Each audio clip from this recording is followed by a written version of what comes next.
Hi, my name is Mitch. I am a trainer here at Dirigo Fitness, and I have been training here for about a year or so. Fitness has been a part of my life as long as I can remember.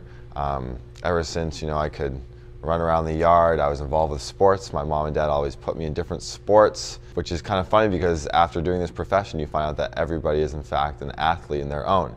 The activity that I just chose to do was primarily basketball. Basketball has been a huge part of my life ever since I was a young boy, and it has made a huge impact on who I am today. And that is primarily the biggest reason why I got into the fitness industry. So when I was younger, I was just a one-sport athlete. That's all I played up until my freshman year of high school, where I went from being a very good basketball player to all of a sudden not being good at all and not even making my freshman team at Chevres High School. That put a huge damper on my confidence as a person as well as an athlete. From then on, I took the whole year off. I didn't do anything physically active, and it really took a shot at my confidence, and that's something I've been battling ever since. Freshman year was a rough time for me, having not made the basketball team.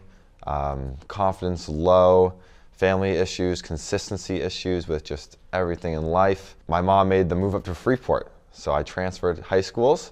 I said, you know what, this is a perfect time to start fresh, start new school.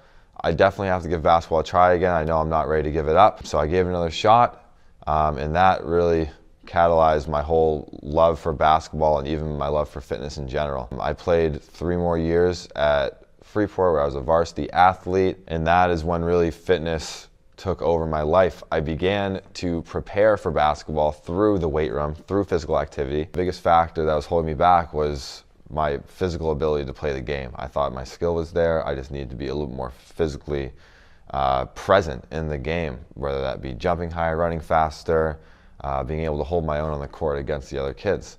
So I began to read everything on the internet as far as weightlifting goes, just simpler terms, get myself bigger, muscles bigger, stronger, faster.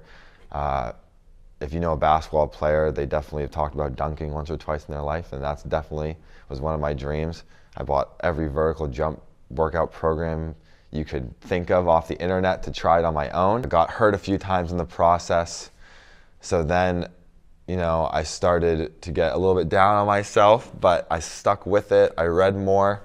I started reading everything on the internet, buckled down, started educating myself. And before you know it, going from my sophomore year, which was my first year at Freeport, into my junior year, I was able to go from grabbing the rim to dunking a basketball. I was pretty proud of myself. All my friends were shocked. I was, 6'1", 6'2", dunking a basketball. They're all asking me questions. Oh, Mitch, how'd you do it? What did you do in the gym? So I'd be like, oh, just come with me to the gym and I'll show you. So then I almost had the whole entire basketball team come with me to the gym, do the same exact thing I was doing. And did it work for some of them? Yes. Did it work for some of them? Definitely not. But it was that moment where I realized that I loved preparing for basketball more than I actually loved playing it. After high school, I ended up going to the University of Southern Maine to study exercise science while playing basketball there for all 4 years. I was able to keep training on my own while preparing for basketball, and that gave me motivation. So during my training, my motivation was I'm going to get better at basketball. I'm going to be the best I can be on the court.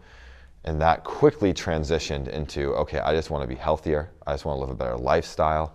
Basketball, yeah, it's okay, but I think there's better things for me out there. And I just fell in love with the weight room more than I did with the basketball court. So from there forward, I realized that, oh, okay, so I can definitely keep teaching people like I did briefly in high school where I barely knew anything. Now I know a bunch of things. I can definitely teach people more about fitness and how they can improve their lifestyle choices and all of that good stuff. As an athlete, I was like, yeah, the population I want to work with is basketball players. Like, I want to work with athletes. Like, general population, like, yeah, they need to work out too, but I want athletes. And I soon realized going into my senior year, after I got a great amount of experience in the field, that it's the love for fitness became present in all populations. I didn't care who I worked with, as long as I was seeing physical improvements, emotional improvements, mental improvements, everything was going to fall in order. So currently today, throughout my training, I don't work with any athletes whatsoever. All I work with is general population. But going back to what I just said, maybe that was a false statement, not working with athletes, because in fact everybody who walks into a gym is in fact an athlete. I've learned that everybody has different issues, different problems, and the greatest part of it is learning about their problems, their issues. Issues physically, yes, everybody has limitations, different goals, you want to work towards them, but also they have issues emotionally.